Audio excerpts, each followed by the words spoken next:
Então, meus amigos, boa tarde a todos, Já estou bem-vindos. vendo, já está começando. Tem gente que está conosco desde 9h30. Obrigada. Espero que estejam aproveitando. Eu acredito que sim, porque foram muito boas as mesas de lá para cá.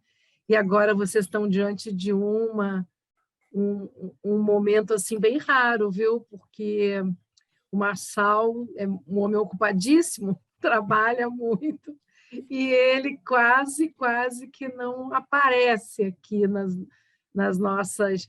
Não é só nas nossas, de uma forma geral, eu custo a ver o Marçal falar, né, sobre seu trabalho. E Marçal vai ser apresentado pelo João. Eu queria agradecer muitíssimo a presença do Marçal Aquino, a presença do João Paulo Vaz, dois escritores, né, vão conversar sobre o trabalho do outro, no caso o João, junto com o Marçal, vão apresentar de alguma forma, né, de todas as formas, na verdade, o conto, né, a questão do conto como gênero, e a partir de um texto do Marçal aqui.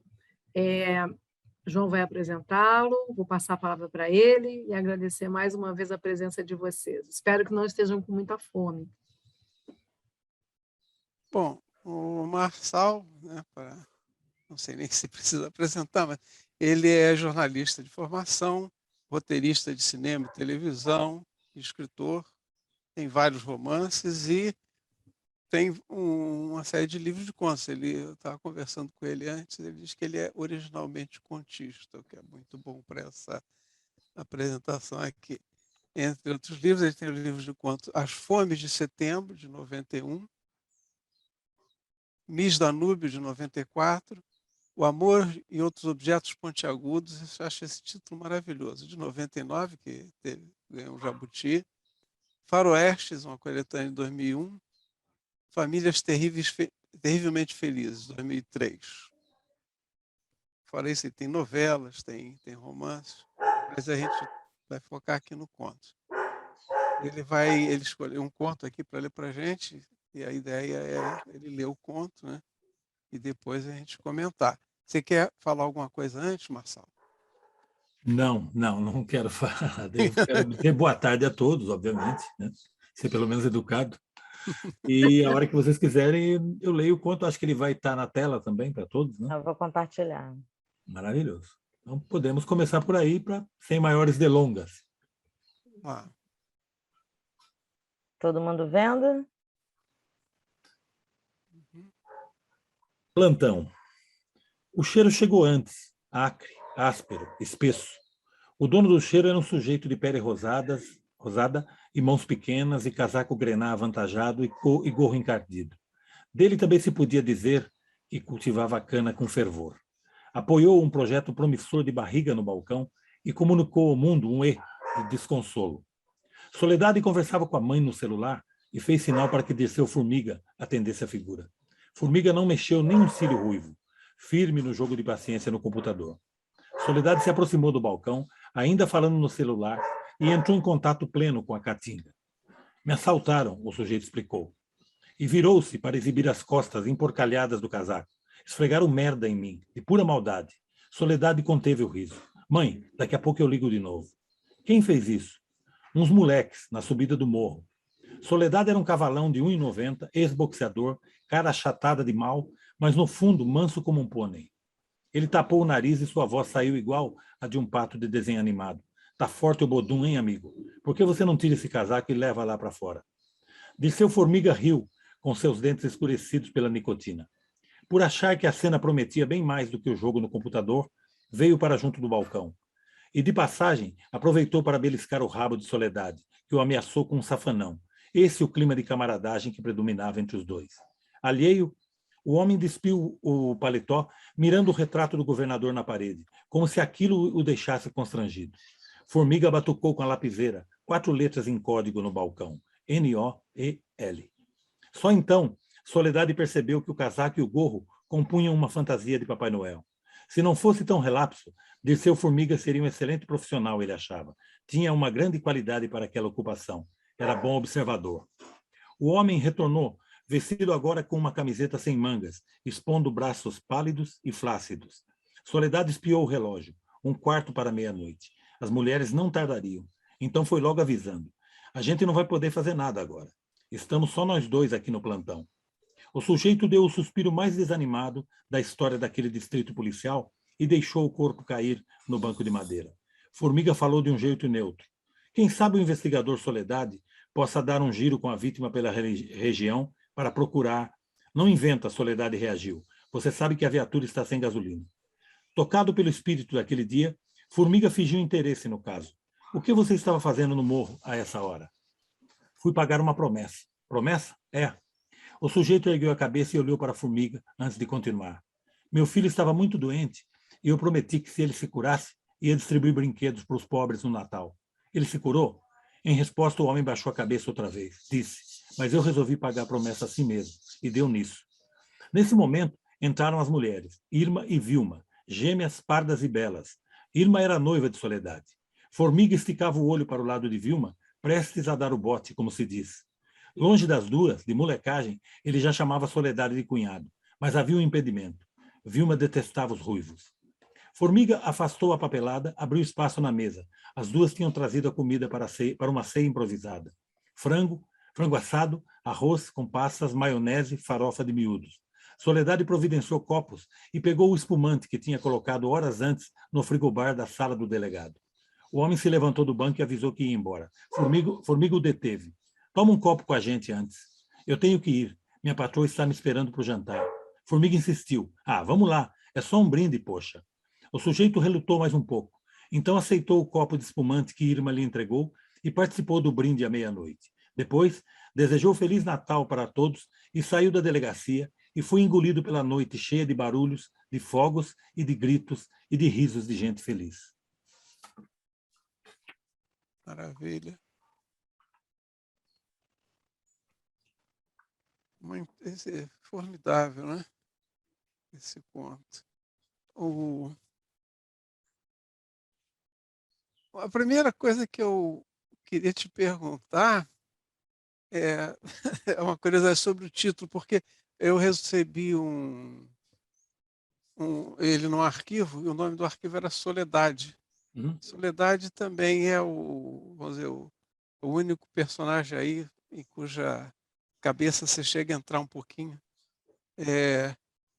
Você mudou o título? Não, mudei, só mudei para atualizar. Porque esse conto foi originalmente escrito de encomenda para a Folha de São Paulo no começo dos anos 2000. Nem me lembro. E eu, de vez em quando, ressuscito uns contos desses, porque esses contos não vão ser recolhidos em livro, possivelmente. E eu gosto de alguns desses contos. Eu acho que esse conto, por exemplo, é um conto de encomenda, o que prova que escrever tem mais a ver com transpiração do que com inspiração, né? Como era a encomenda? Porque eu não tenho nada contra. A encomenda era a seguinte, se eu não me engano, eram 4 ou 5 escritores que foram convidados a fazer um texto de Natal, que tivesse a ver com o Natal. Tivesse a ver com o Natal. Então, eu pensei num plantão, que eu tantas vezes participei de plantões em distritos policiais na minha vida. Então, eu resolvi pegar um pouco o clima dessa coisa.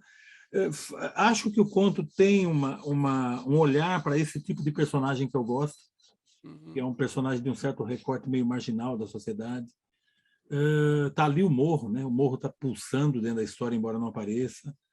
E tem esse jogo de que o que parece ser bem-humorado, de repente, fica sério. Quando se fala do filho dele, sem muito falar, se fala do filho. E é isso, quer dizer. Então, eu acho que, às vezes, a gente trabalhando consegue chegar a algum lugar. Eu acho que esse pequeno conto ele tem um universo aí dentro que não é contado, que é outra característica que eu gosto muito. Quando a gente fala de conto, que é aquela coisa que era o Hemingway que falava em ponta do iceberg, né? Exatamente. O conto ele não tem a ambição de contar tudo. Eu acho que os melhores contos são aqueles em que, na verdade, você fornece ao leitor ferramentas para que ele construa mais do que está narrado. E, às vezes, o não dito é mais importante do que o que é dito. E esse é um caso. Então, eu sou muito fã de conto. Eu nasci contista, continuo contista. Eu digo nasci contista porque eu entrei na década de 70, que é a década importantíssima para o conto brasileiro. É a década onde o conto dominou. onde se publicava assim, de cada 10 livros, 8 eram de contos. É só fazer uma pesquisa, embora a gente não tenha muitas ferramentas para pesquisar, mas eu, como leitor, eu me lembro disso. Havia aquela famosa coleção da Ática, autores brasileiros, que boa parte dos contistas brasileiros passaram por ali. Então, aconteceu uma coisa curiosa. Eu entrei com 12 anos, em 1970, e saí com 22, em 1980. É a década mais importante da minha formação como leitor e como escritor. Porque é quando eu sentei a bunda e resolvi ser escritor e resolvi ler. E eu fui ler os brasileiros, por exemplo. E só dava conto. Então, até por defeito de fumar cachimbo, eu virei contista. Os meus primeiros livros são livros de contos por conta disso. O único problema, quando eu terminei o meu primeiro livro de contos, o conto tinha saído de moda. Já era a década de 80, estava na moda romance histórico. Então, ninguém queria publicar conto. O conto era maldito, ele não vendia, tinha essa maldição sobre o conto. Eu só publiquei 10 anos depois, porque o livro... Cadê ele? Esse livro aqui, As Fomes de Setembro, ele foi vencedor da Bienal Nestlé de Literatura e eles publicavam o livro. Como parte do prêmio, eles publicavam o livro. Então, o livro saiu pela Estação Liberdade em função do prêmio. Mas eu sou contista, eu adoro o conto. Eu acho... Por que eu escrevo poucos romances? Porque o romance, como dizia o Zé Rubem Fonseca, meu amigo, ele dizia, o romance toma a gente emocional e fisicamente por muito tempo. É um embate que você tem com os personagens. Nem sempre você tem saúde física para isso. Não é nem ter tempo. Nem sempre você tem disposição para enfrentar um romance. Claro, você pode escrever um romance em uma semana, uma noite, como fez o Simenon, ou em 10 anos, ou em 15, ou em 2. Você sabe que é uma navegação de longo curso. Você tem que estar preparado para isso. Você tem que ter víveres emocionais para segurar a onda. Você não pode estar sendo muito solicitado por outras coisas, outros trabalhos. Se você tiver num período, por exemplo, que você está criando uma série de TV, dificilmente você vai conseguir levar um romance. Porque o romance tem a literatura é uma amante ciumenta. Ela exige exclusividade. Ô, Marçal, deixa eu puxar você para aqui, para esse conto aqui de volta. Tem uma coisa aqui muito interessante nesse conto, que é uma coisa que não é... A gente costuma dizer que o conto ele é mais baseado na ação, que o romance, você está falando do romance, é onde você desenvolve mais o personagem. E nesse conto, você tem aqui 5 personagens, são 5 personagens interessantes, e que são definidos assim com pouquíssimas pinceladas. Ele vai um pouco contra essa ideia, né? No entanto, tem uma história pungente por trás, né? Justamente a história do personagem que é o único que não tem nome. Como é que você transita aí dessa... Você acabou de publicar um romance agora, né? Como é que você transita essa coisa, dessa abordagem mais ou menos diferente entre o conto e o romance? E se você concorda que esse seu conto aqui, ele tem alguma coisa, tem uma abordagem dos personagens. Por isso que eu também perguntei no começo o nome, porque Soledade é um personagem interessantíssimo, porque, para começar, a gente pensa que é uma mulher. Depois vê que está falando no telefone com a mãe, que é mais característico de ser uma mulher, e depois é um cavalão de 1,90 m com a cara chutada e cara de mal. Fala um pouco disso, por favor, gente. Olha, eu nunca sei. Nesse caso, eu tinha que escrever uma história de Natal. Aí eu pensei, vou fazer um plantão de polícia, não sei o que acontece nesse plantão. E eu vou no personagem. Eu trabalho com o personagem, porque é o personagem que fala comigo. É o personagem que eu vejo. E quando eu digo eu vejo, sinto muito, amigos. É real, eu vejo. Eu vejo o cara. Eu vejo a Soledade. Eu sei como ele está vestido, embora eu não descreva. Eu vejo, eu tenho que ver. Eu sempre digo que a solidão de um escritor é uma solidão muito povoada. Você está sempre com os personagens. Então eu entendi que tinha um personagem ali. E aí eles vão, a história se impõe. Eu não sei de onde vem a história. Se você me perguntar, eu não saberia responder. Eu nunca sei porque eu escrevo o que eu escrevo. Agora, eu sei que me interessam muito os personagens. Quando eu pensei Soledade, na hora eu pensei o que você pensou. Eu falei, é um nome ambíguo. Desde que eu demore para descrever, embora isso não seja uma coisa consciente, não é técnico isso. Isso é mais instintivo para um escritor do que propriamente técnico. Eu não creio tanto na técnica assim. Se eu tivesse que planejar o conto, eu não escreveria. Eu tenho que sentar e escrever e sei que ele vai... E nesse caso ainda tinha um agravante, que é o tamanho. Então, digamos que o jornal dissesse, é uma página inteira para cada escritor. eu teria que fazer, sei lá, 5 vezes isso, 4 vezes. Eu daria um jeito. Eu ia segurar o personagem do Papai Noel dentro da delegacia. Ia acontecer alguma coisa. Porque eu sempre digo que eu, na vida real, sou assim. Eu olho um casal conversando num shopping e eu bolo uma ficção para os dois. Uhum. Isso é a máquina de narrar do que o Ricardo Piglia fala. Como é que é? Eu não consigo... É incontrolável. É incontrolável. Eu já saí de filme porque eu estava vendo um filme e uma determinada cena de um filme deflagrou uma coisa em mim. Eu falei, excelente, dá para contar essa história dessas duas mulheres mesmo. Eu saí do filme. Eu saí do filme e o filme começou a atrapalhar o meu mergulho psíquico nessas duas personagens. Eu saí do filme. Eu saí, levantei-me e saí do filme. Falei, outra hora eu vejo o filme. E sentei num canto, lamentando não estar com caderno para anotar. Porque a coisa, digamos, baixou os santos para os que são da gira aí. Então, é uma coisa assim, eu nunca sei o que é. Esse é o barato. Mesmo escrevendo um romance, isso torna o romance mais difícil. Porque eu não sei nada sobre o romance. Eu acabei de publicar um romance chamado Baixo Esplendor. Eu tinha uma cena do romance. Era uma boa cena, era uma baita cena. Eu falei, eu quero saber o que tem atrás desses dois. E começou a contar. E comecei a contar. E vim tocando, eu lamento muito, mas eu sou péssimo para dar oficina, para dar essas coisas, porque eu trabalho com uma dose de incerteza muito grande e ela me faz feliz, porque quando eu estou escrevendo, eu sou meu primeiro leitor. Eu estou contando uma história para mim e ela tem que me agradar sob pena de não ser publicada. Mas esse conto tem algumas coisas muito interessantes, coisas que a gente discute na oficina, por exemplo.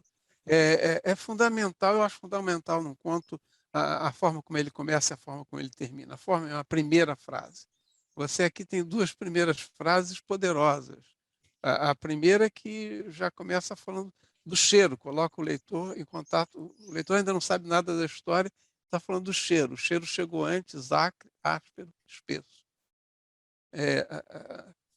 E o final também é muito bom, né? O Papai Noel assaltado saiu e foi engolido pela noite cheia de barulhos, de fogos e de gritos e de risos de gente feliz.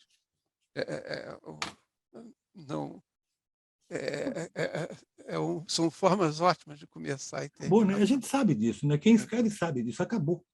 Acabou. Se eu precisasse escrever mais 2, eu ia dar um jeito. Né? Acabou o conto. E o conto tem isso. O conto já se disse muita coisa sobre o conto. O que é? Tem gente que fica atrás da definição de conto, o que é, se isso aqui é conto, deixa de ser. E o Mário de Andrade dizia, né? Conto é tudo aquilo que o autor chama de conto. Então, eu acho que o conto deve ser breve, deve ser sucinto, deve ser conciso. Se você tem muito material para botar num conto, escreva um romance. Sabe? Vale mais a pena. O conto é um flash, o conto é um olhar. Então, eu não gosto de contos que começam muito no começo da coisa.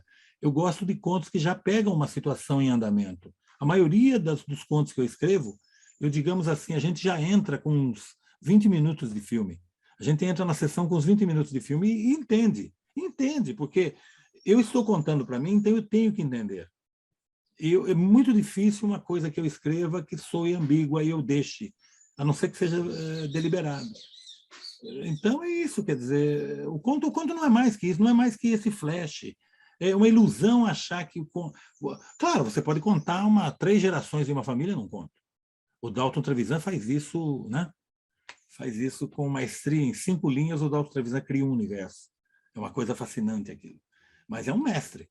Nós somos trabalhadores, a gente contribui com algumas historinhas que às vezes valem a pena. Eu achei fantástica a história desse conto. Porque agora, a história que eu estou fazendo da história de como você escreveu esse conto, né? Eu estou fazendo aqui a minha narrativa. Quer dizer, imagina, você falou, tinha uma encomenda, era um conto de Natal, e você resolveu que ia ser numa delegacia de polícia. E aí você imagina um personagem e daí a coisa vai intuitivamente. Está certo? É isso, vai, totalmente. Não, eu tinha só a ideia de que eu tinha que ter alguma coisa no mínimo uma rena ia ter que entrar nessa delegacia, sabe? No mínimo. Eu acho que... Mas eu não sabia nada do Papai Noel. Eu pensei, o Papai Noel pode ser... Não, é muito assim. Eu escrevi isso numa noite. Numa noite. Eu sentei para escrever às 10 da noite e quando foi 2 da manhã estava pronto. Escrito à mão, em caderno. Eu tenho até o caderno aqui. Não tem... Não. Eu acho assim... Outra coisa. É odioso você perder a oportunidade. Eu falei, essa é uma historinha bacana, é uma historinha interessante. Eu acho que merece ser vista no jornal. E foi engraçado, tinha tudo que eu gosto num conto. Eu acho que a gente escreve os contos que a gente gosta também, eu não tenho dúvida disso. O resto é mistificação. Escrever é sentar e trabalhar, gente. Ok, fica pronto. Primeiro, não deu tempo de mexer, daí depois eu fui corrigindo, tinha repetição de palavra, porque isso aqui é quase uma matéria jornalística. Você senta, escreve e entrega. Porque eu, como bom brasileiro, deixo para a última hora. Provavelmente venci o prazo às 7 da manhã do dia seguinte e terminei às 2 da manhã. Mas não tem esse problema. Eu também trabalho bem sob pressão, sou jornalista. Uma outra coisa que eu acho muito interessante no conto é que o conto é praticamente a ambientação do plantão lá na delegacia, exceto pelo essa história que não é contada, né? Quando ele disse que quando o Papai Noel, que é o único personagem que não tem nome, diz, meu filho estava muito doente, eu prometi que se ele se curasse, ia distribuir brinquedos para os pobres no Natal. Ele se curou, em resposta, o homem baixou a cabeça e disse outra vez disse, mas eu resolvi pagar a promessa assim mesmo. É isso aí que eu vejo, assim, é a janela que deixa, que você abre para o leitor completar a história, né? Acho que a gente não pode ter ambição de querer contar tudo, a gente tem que respeitar a inteligência e a sensibilidade do leitor também. As melhores coisas que eu leio de outros autores são autores que não tentam contar tudo. Não tem, pelo contrário, fica faltando muito pelo caminho, sabe? E, na verdade, é a literatura que eu gosto, a que eu realmente aprecio, que aqui em casa tem altar o Graciliano Ramos, e não o Machado, como era de se esperar. Eu sou mais fã do Graciliano do que do Machado. Para mim, isso é uma coisa... Quando eu pego o Graciliano, eu vejo o seguinte, o Graciliano tem essa coisa de dizer o máximo com o mínimo, não colocar uma palavra a mais se ela não é necessária. Isso que eu acho importante num conto. Se no romance eu já prego a concisão, eu tento escrever com a maior economia de meios possível, eu tento dizer o máximo com o mínimo de palavras, num conto, isso soaria contraditório se eu não fizesse isso.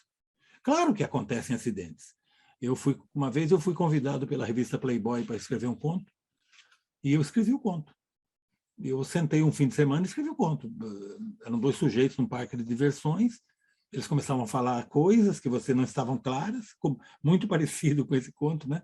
Começa uma conversa que você não sabe onde ela vai chegar. E quando eu acabei o conto, eu percebi uma coisa horrorosa. Tinha um monte de coisas ali que eu, autor, gostaria de saber mais. Já não era nem o leitor, o autor. Eu tenho obrigação de ir atrás disso. Então, eu liguei para a Playboy e avisei que eu não ia entregar o conto. Para a frustração do editor, eu só publiquei um conto na Playboy 5 anos depois. Nesse momento, eu sentei em casa e comecei a contar desesperadamente, porque a coisa começou a vir de uma forma incontrolável. Eu não conseguia controlar a narrativa. Ela começou a se jogar na minha frente e eu comecei a escrever. Então, em 54 dias, eu pari um romance chamado Cabeça a Prêmio. Foi escrito em 54 dias. Eu dei uma enlouquecida, porque eu cortei a onda com todo mundo. Eu não precisava, eu era freelancer, eu não atendia telefone. Eu só saía para encontrar minha filha, eu ia almoçar com ela às vezes. Minha filha era pré-adolescente na época. E a minha filha sempre reclamava, ela falava assim, pai, você não está aqui. Porque eu estava com a cabeça presa na novela. Então, aquela novela que era um conto, quando eu percebi que tinha umas coisas interessantíssimas para contar, a partir da conversa daqueles 2 personagens, eu me rendi. Então, a novela se impôs. A novela se impôs. Eu viveria frustrado a vida inteira se eu falasse, poxa, tinha muito mais para contar aqui. Mas não, para mim isso basta, esse olhar aqui é o suficiente. Dividir com eventuais leitores, no caso eu sei que tivemos alguns leitores aí, sabe? Eu dividi um momento que eu gosto, que eu acho bonito, esse conto me agrada. Eu não me arrependo de tê-lo escrito. Você começou um conto e tropeçou numa novela. Isso pode acontecer quando a gente não tem controle, porque eu conheço escritores que, antes de sentar para escrever, fazem todo um esquema. A novela vai contar isso, uma espécie de sinopse, né, que a gente faz quando escreve roteiro. Então é muito legal isso, eu acho tudo bem, é uma maneira de escrever. É invejável, eu acho invejável. Qualquer maneira de escrever é válida, mas para mim, se eu souber muito sobre a história, é fatal que eu não escreva. Eu tenho que não saber, eu tenho que descobrir. Claro, corre sério risco de empacar no meio, você não saber para onde ir, mas esse estar perdido nesse lugar é a coisa mais rica que pode acontecer a um escritor. Porque é o momento em que ele penetra num lugar que só a literatura pode levar. E ele está ali numa condição muito privilegiada, porque ele não é só um leitor daquela história. Naquele momento ele é um leitor daquela história. Ela está sendo inventada na frente dele. E ele tem a ilusão de que ele está inventando. Muito interessante. Eu vou passar umas perguntas aqui. Tem uma pergunta, vou passar em ordem aqui. Tá bom? Tá bom. Da Maristela.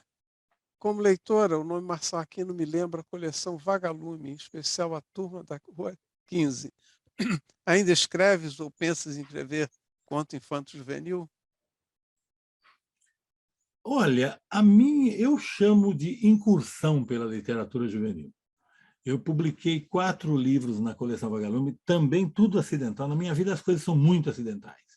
Eu não pensava jamais em escrever para jovens, não tinha essa ideia. Eu já escrevia para adultos. E uma vez um editor do jornal onde eu trabalhava, meu editor, me disse o seguinte: você quer escrever um livro? Você dizer isso para um escritor é como, né? Sabe? Eu disse, claro que eu quero escrever um livro. Então, a Ática está precisando de um escritor. Vai lá e procura o Fernando Paixão. O Fernando Paixão era o editor da Vagalume, o grande editor da Vagalume. Eu não tinha nem ideia que existia Vagalume. No meu tempo de estudante do antigo ginasial, não existia. Aí eu fui lá, sentei na Ática com o Fernando Paixão, e o Fernando Paixão me disse: você tem uma história para contar? Eu falei: tenho várias histórias para contar. O escritor tem sempre várias histórias para contar. Pelo menos temos essa ilusão. E ele disse: ok, o único problema é o seguinte, eu tenho um prazo. Eu falei: bom, isso não me assusta. Ele falou: tem 3 meses para escrever. Eu falei: tudo bem, não tem nenhum problema, porque eu trabalhava só à noite no jornal. Eu entrava no jornal às 6h30 da tarde para fazer o fechamento. Eu tinha o dia inteiro livre, eu podia escrever o dia inteiro. Eu falei: claro, eu vou fazer. Ele falou: você pode me adiantar uma sinopse da história? Eu falei: não posso, porque eu também não sei qual é a história. Eu vou escrever à medida que eu sentar. E eles estavam habituados com aquela coisa de ver sinopse, aprovar sinopse. Eu falei: você tem que comprar no escuro. Ou eu faço, ou nada.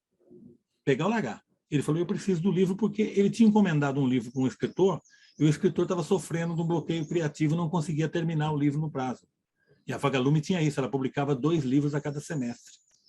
Então eu fui para casa e sentei e escrevi A Turma da Rua 15, que era uma coisa assim que estava aí. Eu queria contar uma história de turma de rua, eu queria falar que é uma coisa que já não existia mais naquela época.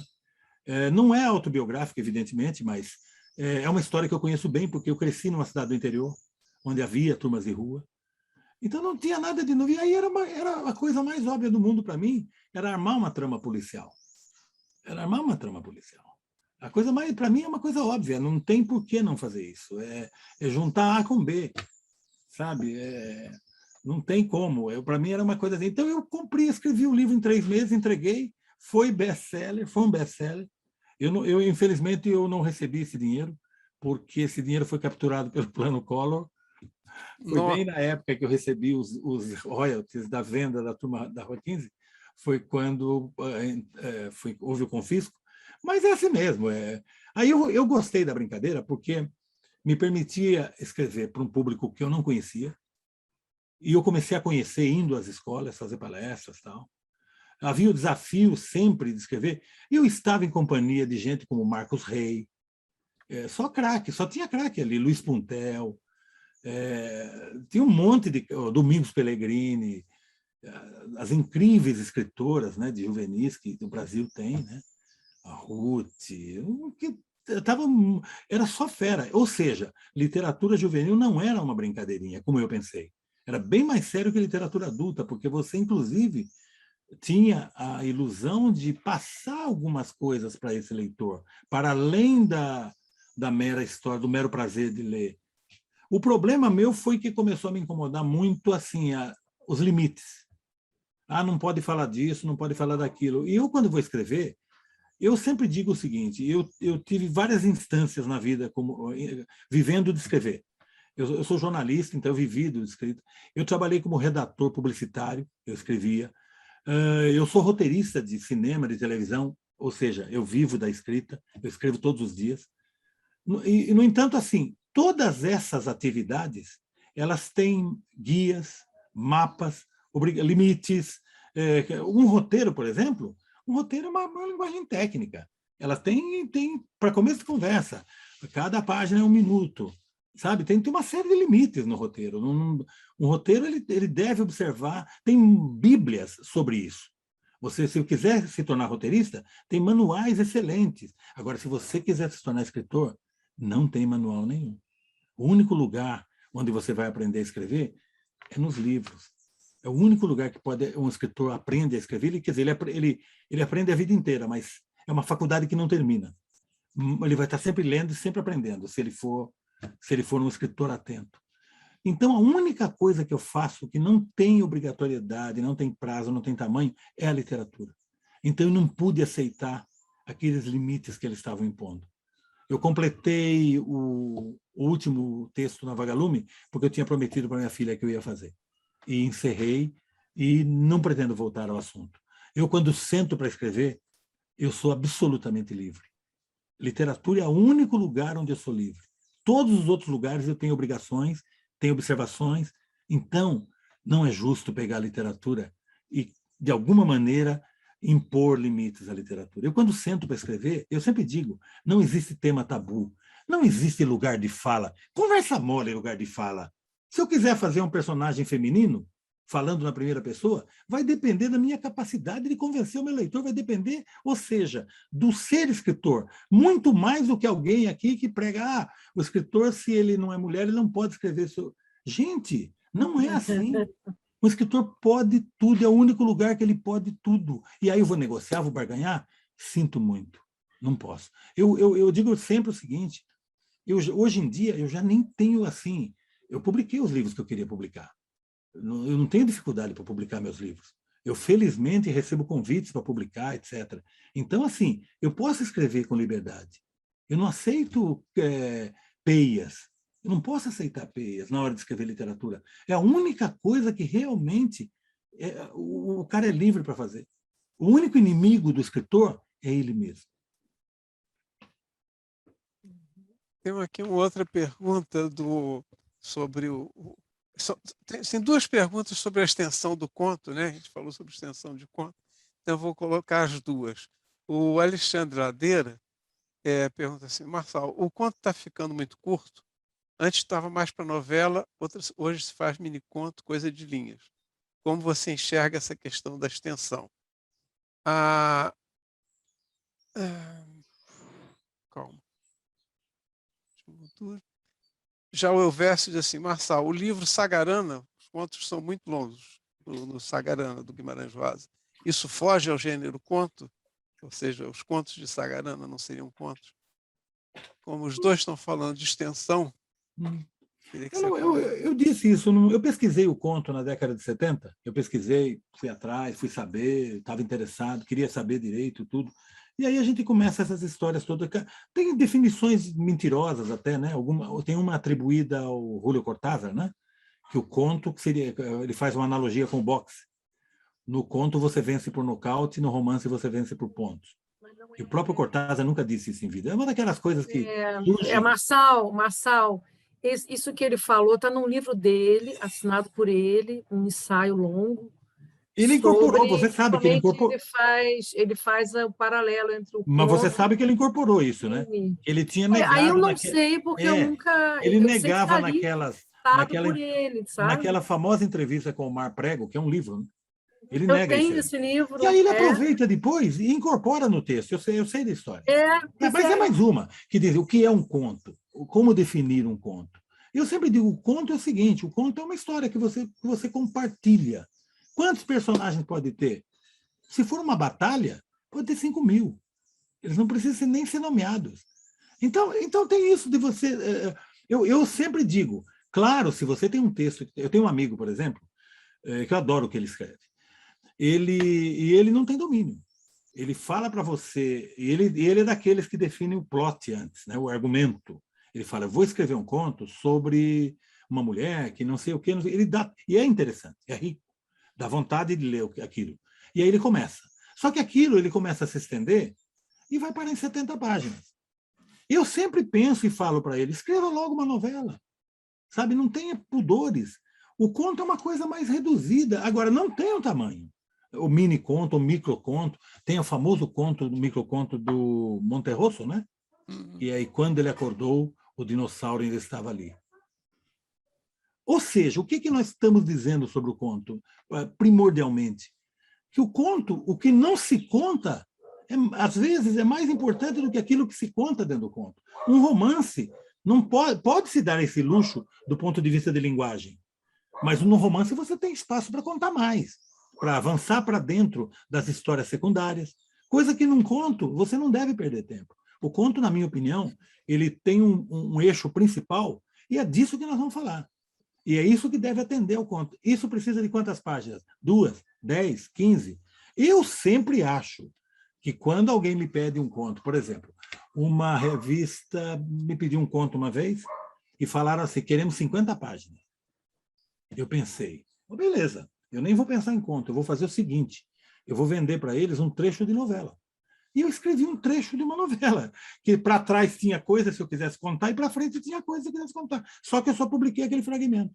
Só que aquilo para mim não era um conto, porque o desenvolvimento da narrativa era diferente de um conto. O conto não precisa ter uma linha, não precisa ser aquela coisa... Agora, ele deve ter um impacto concentrado. Até é maravilhoso, eu adoro, o Chekhov dizia, né? Já que estamos falando de escritores que citando escritores, o Chekhov dizia que se você menciona uma espingarda pendurada na parede, ela deverá ser usada no conto. Maravilhoso isso, adoro isso. É maravilhoso. Mas eu adoro mostrar espingardas e não usar. E deixar o meu leitor intrigado com aquelas espingardas. Isso para mim é o conto. Mas você está falando isso, eu estou me lembrando da história que você mesmo contou no começo, de um conto o conto da Playboy, que escreveu e depois viu que não dava e que faltava coisa e que não cabia num conto. Mas, João, eu poderia ter publicado o conto. Ninguém da Playboy ia reclamar. Não, mas você reclamou, você sabe, não ia... tinha as 3 qualidades que eles falaram, né? Realeza, religião e sexo. Eu atendia aos preceitos. Acontece o seguinte, eu achei se eu publicasse aquele conto, seria uma violência contra mim, porque eu fiquei espiando por baixo da cortina e a coisa continua acontecendo. O personagem diz para um sujeito assim, aliás, os personagens estão num mafuá, e uma mulher, uma cigana, pede para ler a mão do sujeito. Mais tarde eu descobri que o sujeito era um pistoleiro, mas até então eu não sabia. Veja que curiosidade. Ela lê a mão do cara e fala assim para o cara, tem uma mulher que pensa muito em você. Ele olha para a cigana, descrente, cético, ele diz, como ela é? A mulher olha a mão dele e diz assim, é uma loira. E ele pensa, aí a narrativa dentro da cabeça dele, ele fala assim, só se ela tivesse pintado os cabelos. E eu fiquei intrigadíssimo com isso. Eu falei, quem é essa mulher, meu Deus do céu? Aí eu fui atrás. E a coisa desabou em cima de mim. Essa que é a grande verdade.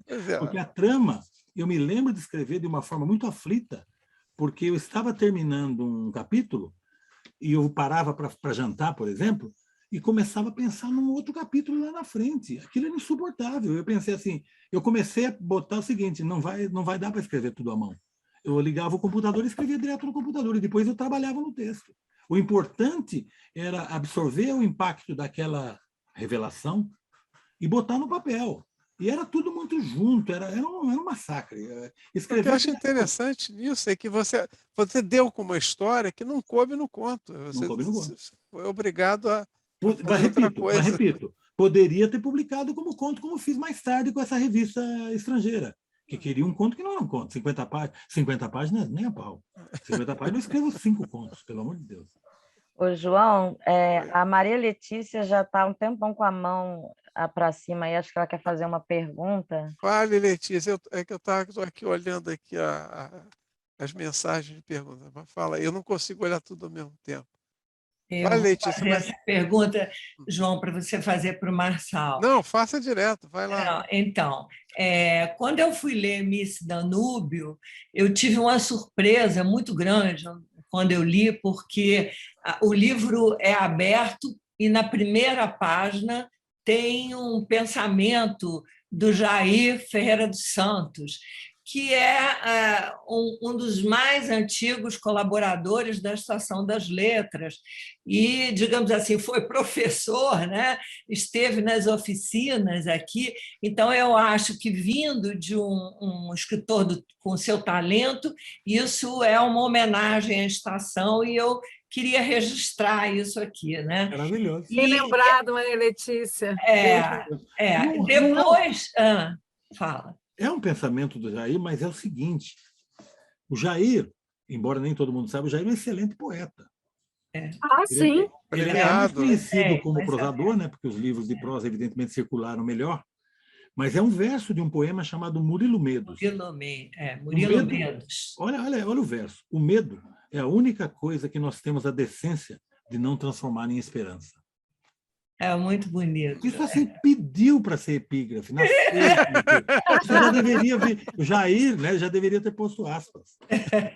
Mas, enfim, aí depois, lendo, acho que é uma antologia, Geração 90, manuscritos de computador, tem um texto seu, um conto chamado Carta, que é simplesmente deslumbrante, e você fala, né, enfim, na ficção, de um escritor que, não conseguindo mais escrever, começava a tornar opaco os personagens brilhantes anteriores. E você diz uma coisa que eu acho muito bonita, você diz que escrever é assim, a gente começa, é como um vento que para de ventar. Então, a minha pergunta é, isso já aconteceu alguma vez com você? Eu nunca tive bloqueio criativo. Eu já parei textos porque eu perdi o contato emocional com o texto.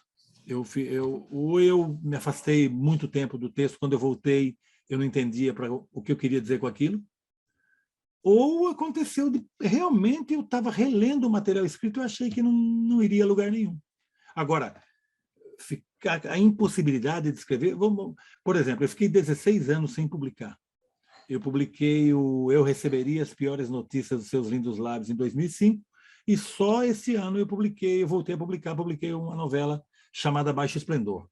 Só que o problema é o seguinte: nesses 16 anos eu escrevi 3 outros livros que eu não quis publicar, que eu achei, por diversas razões, não é um critério de qualidade, é uma questão minha, eu achei... Então, assim, bloqueio criativo eu nunca tive. Eu não sei o que é isso, porque é o seguinte: eu acredito em trabalho, eu não acredito em inspiração. Eu não posso ficar sentado aqui no meu escritório e ficar esperando baixar o santo. Não dá. Eu sou roteirista, eu ganho por hora quase. É um negócio, eu tenho que botar no papel. Não fica bom? Nunca fica bom de primeira, gente. Raramente é uma epifania. Escrever não é uma... Às vezes o leitor tem a noção... Alguns escritores que eu leio apaixonadamente, eu acho que o cara sentou e abriu uma caixa e começou a sair estrelas de dentro da caixa. Não é verdade. Cada vírgula dali significou suor, sofrimento, angústia. Tem isso no fazer literário. Afinal, é criação, e toda criação envolve esse tipo de embate emocional. Quanto mais físico. o cara sua, mais parece que saiu naturalmente, né? Você lê o cara, como dizia um crítico lá de Porto Alegre, né? Uma vez ele leu meus textos e, perdoem a expressão, mas foi o que ele falou: escreve como quem mija. É uma coisa, sabe? É uma coisa assim, é espontâneo.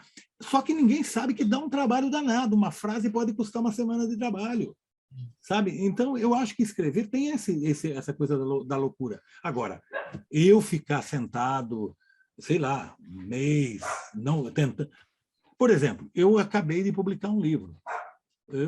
Tá bem, eu já escrevi uma outra coisinha aí, e de repente eu estou começando a ficar acossado por várias coisas que eu estou notando. Não existe um fio, aparentemente são coisas desconexas, rigorosamente falando. Cada um desses núcleos que me apareceu dá um conto. E eles não pertencem à mesma família. Eu estou esperando o momento em que vai surgir a frase redentora, aquela que é a porta de entrada para esse universo aí. Mas eu espero tranquilo. Sabe o que eu faço enquanto isso? Eu leio e releio os escritores que eu gosto. Obrigada, hein? Cita aí alguns escritores que você gosta. Eu gosto de muita gente. Nossa, eu gosto de tanta gente, sabe? Eu sou muito feliz, porque Contistas. eu sempre digo, tem muita coisa que eu não conheço que eu vou ler.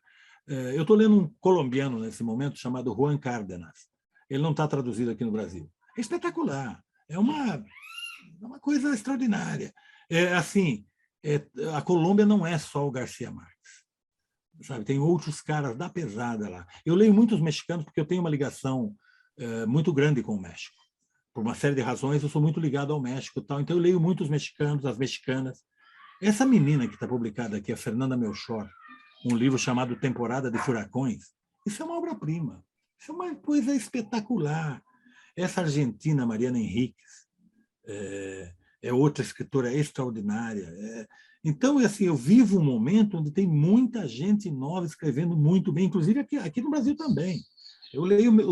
Eu faço questão de ler os meus contemporâneos. Eu acho extraordinário, por exemplo, você ter um escritor como Michel Laube, um escritor extraordinário, dá para ver, um cara tem uma... Então, eu leio muita poesia, embora eu não escreva poesia, eu leio muita poesia. Eu me interesso muito por poesia. Eu leio, sobretudo, aqui, por exemplo, tem a Ana Martins Marques, a mineira. É uma poeta de grande calibre. Esse menino aqui de São Paulo, que é também interiorano como eu, o Fabrício Corsaletti. Fabrício Corsaletti é um poeta espetacular. Para não falar dos um pouco mais velhos, Paulo Henriques Brito. O Paulo Henriques Brito publicou um livro, o último livro dele, que é uma brutalidade. É daqueles livros que você já sabe que você não vai terminar de ler nunca, porque você vai estar sempre voltando àquele livro. E a poesia tem uma coisa maravilhosa. Para além dela afiar a linguagem, porque um prosador deve ler poesia, na minha opinião, até pela economia, porque a poesia, às vezes, um verso diz o que você, na prosa, precisaria de 400 páginas para contar. E o cara diz isso num verso, sabe? O Murilo Mendes escreve assim: a linha do horizonte passa por seus olhos. Isso aí, para mim, para contar isso em prosa, precisa de umas 3 páginas, pelo menos.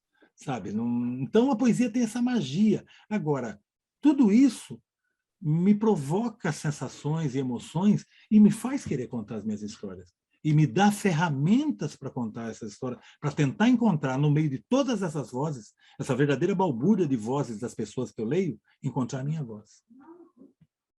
Mas você já escreveu poesia, que eu sei, que eu já li. Eu publiquei, não, eu não nego, não há por que negar, não há por que negar. Vale uma nota na estante virtual. Vale. O cara tem um exemplar de um livro que eu publiquei que se chama Por Bares Nunca Dantes Naufragados. Esse cara tem, ele quer R$5.000 pelo livro. Mas eu não renego. Eu só acho o seguinte: para mim o processo foi muito simples e vai bater, João, com o que nós estamos conversando aqui. Eu comecei a escrever poemas também. Por que não? Ninguém é proibido de escrever poemas. Eu só acho o seguinte, isso é meu pensamento: ou o cabra é poeta ou ele é prosador. As duas coisas ele não é. Ninguém foi. Nem o Borges, nem o Guimarães Rosa. Sabe? O Guimarães publicou Magma, né? Você pega o Magma, pega um parágrafo do Grande Sertão, Magma se desfaz. Então, o cara pode, ele tem o direito? Putz, se tem o direito. É uma delícia ler prosador fazendo poesia, porque às vezes soa até engraçado. No meu caso, eu publiquei o livro Crente, que era um livro de poemas. E depois eu olhava aquilo, eu via que tinha personagens, tinha ação. Eu falei, isso aqui é prosa, gente. E eu fiz um teste. Eu fiz um teste maravilhoso que, para mim, assim, foi o teste que provou que eu era escritor. Eu estava na fila errada. Eu peguei um poema e transformei num conto. Eu peguei cada verso e transformei na primeira frase de um parágrafo. E o conto ganhou prêmios, ganhou o diabo por aí.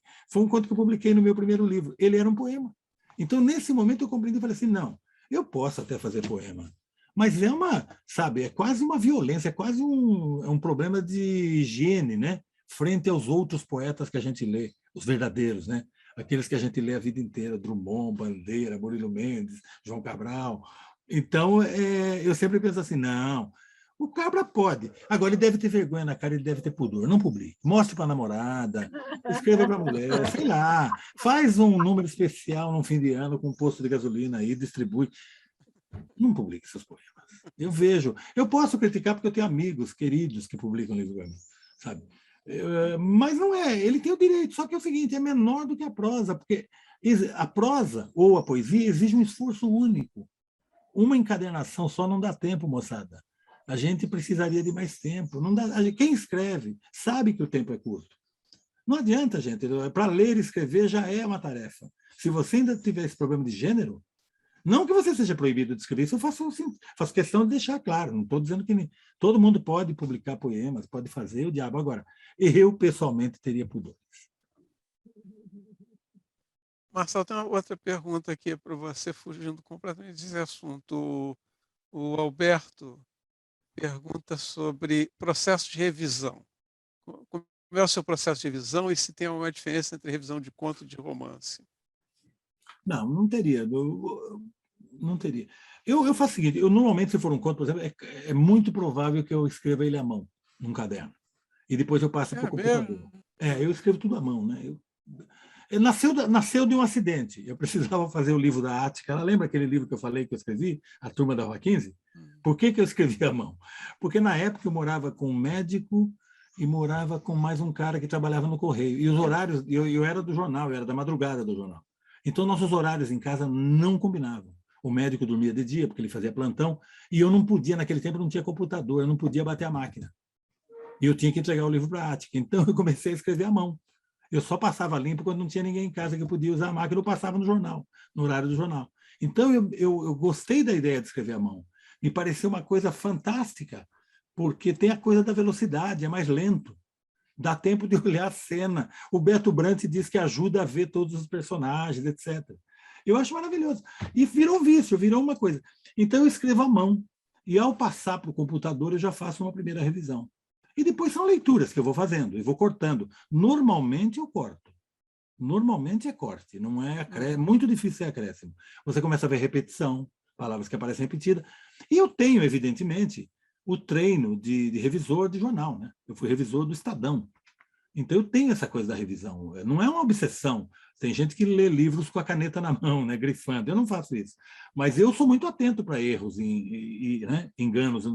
E aí, nesse momento, uma vez pronto o texto, eu passo para uma série de amigos, escritores ou não. São pessoas que eu sei que gostam de ler, e essas pessoas oferecem uma contribuição inestimável para aquilo que eu chamo de texto final. Porque daí eu ouço essas sugestões. Então, o que eu estou dizendo com isso? Eu estou dizendo assim, compartilhem seus textos. Quem escreve. Quem escreve deve compartilhar, deve mostrar para os outros. Não há esse pudor de... E outra, eu aprendi que o texto não é intocável. O texto pode ser revisado, o texto pode melhorar, gente, com a contribuição alheia. E, finalmente, o texto vai para a editora, onde ele tem lá o editor, que vai trabalhar o texto com o autor, e tem também a revisão. Então, o texto é revisado muitas e muitas vezes. É que revisão é um demônio, né? Porque de revisão sai erro, não tem jeito. 100% nunca é. Mas tem um trabalho muito grande, porque quando eu digo que eu passo o texto para pessoas que eu confio lerem, pessoas de quem eu gosto, eu recebo todo tipo de feedback. Sabe? Às vezes, por exemplo, já aconteceu, alguém me disse, isso aqui está machista. Acho bom você pensar nisso. Não é que a pessoa chega impondo um corte, ela dialoga com o texto. Da mesma maneira, o editor não vem impondo, vamos cortar 10 páginas ou vamos acrescentar mais 5.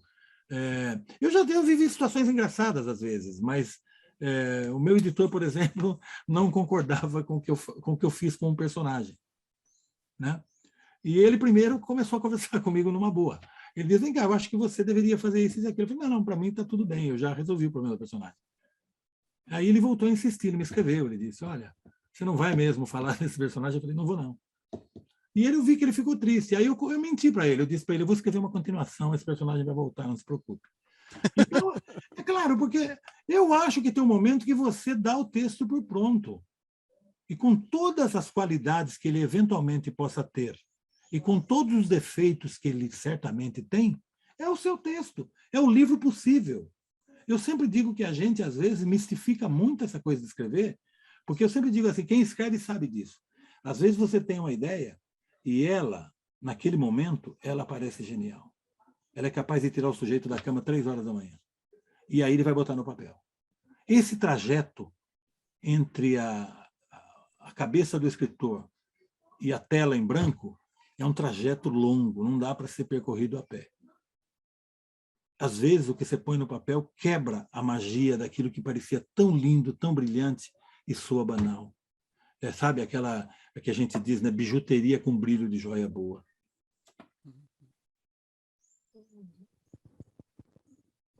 Deixa eu falar mais uma pergunta aqui, não vai dar para fazer todas, mas a pergunta do Elvésio. Você é personagem nos seus contos, ou seja, deixa-se revelar de vez em quando, ou são personagens mesmo? Eu acho que, quer dizer, o quanto você se usa como personagem, ou se vê como personagem, às vezes, nos seus contos. Como dizia o Flaubert, né? Madame Bovary, c'est moi. O autor ou a autora, ele é todos os personagens. Ele tem que ser todos os personagens, sob pena dele escrever coisas maniqueístas, coisas em desequilíbrio. O autor deve gostar de todos os personagens, ser apaixonado por todos os personagens. Mesmo que seja um personagem abjeto, deve ser construído com paixão, porque é isso que vai dar a ele verdade. É esse o ponto. Então, assim, eu não tenho dúvida, eu sou todo mundo. E, ao mesmo tempo, eu sou ninguém, porque eu sou apenas uma voz que fala em meio a uma polifonia de vozes. É só isso. Mas eu não, deliberadamente, eu nunca me pus. Sei lá, torço para esse time, ou gosto daquele tipo de música. Em geral, eu vou tentar entender quem é, porque o personagem não é parecido comigo. Senão eu viro todos os personagens, aí sem risco. Então eu tenho que entender, eu tento entender quem é aquele personagem. Se ele é uma mulher, se ele é um homem, o que trouxe ele até ali, aquele conflito que eu estou narrando. Então, assim, eu não me dou ao luxo de me colocar, não. Eu já fiz muita homenagem, brincar com os meus amigos. Isso eu faço muito. Mas é um jogo fechado, é um private joke, não leva a lugar. Já homenageei gente que não gostou. Eu tenho um amigo que pediu para eu tirar a homenagem do livro, e por aí vai. Acontece. O Marcos Paulo pede para você conselhos. Quais autores e obras de contos você considera centrais para um aspirante a contista? Bom, tem que ler os craques, né? Tem que ler os craques. Ler o Chekhov, por exemplo, nessa maravilhosa tradução que o Rubens Figueiredo está fazendo direto do russo. Só por essa razão vale a pena reler o Chekhov, os contos do Chekhov. Eu indicaria para ler muito fortemente a Alice Munro, que é uma canadense que ganhou o Prêmio Nobel, que é uma escritora extraordinária. Uma outra americana chamada Lucia Berlin, uma escritora também espetacular. Eu não concebo a literatura brasileira sem o conjunto, os 5 primeiros livros do Rubem Fonseca. A Coleira do Cão, Os Prisioneiros, Feliz Ano Novo, O Cobrador e Lúcia McCartney. Esse conjunto de 5 livros compõe a suma da obra do Rubem Fonseca. Leia Dalton Trevisan, que é um excelente contista. O Brasil tem excelentes contistas. O Machado é um excelente contista. O Graciliano é um excelente contista. Eu fiquei apaixonado por Graciliano. Eu me apaixonei pelo Graciliano aos 14 anos, lendo o conto Minsk, numa cartilha escolar. É uma obra que eu não me conformava, que naquele tamanho o cara contava uma história. E eu sempre adorei histórias. Então, eu acho assim, cada um acha a sua família literária. Essa que é a verdade. Cada um de nós que escrevemos sabe aonde ir afiar a faca na hora de escrever. Eu sempre digo isso. Eu tenho meus preferidos. Eu leio muita gente, mas tem sempre uns caras que a gente volta a eles. A gente vai ver. Existe um americano chamado James Salter, que morreu há uns anos aí, esteve aqui numa Flip. Esse escritor tem um livro de contos extraordinário, chamado A Última Noite.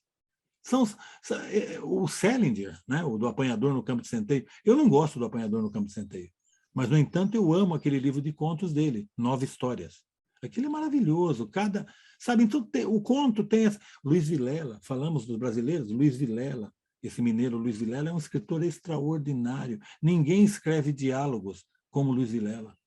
O único problema do conto é o seguinte, eu descobri que o conto, de novo, ele está meio maldito.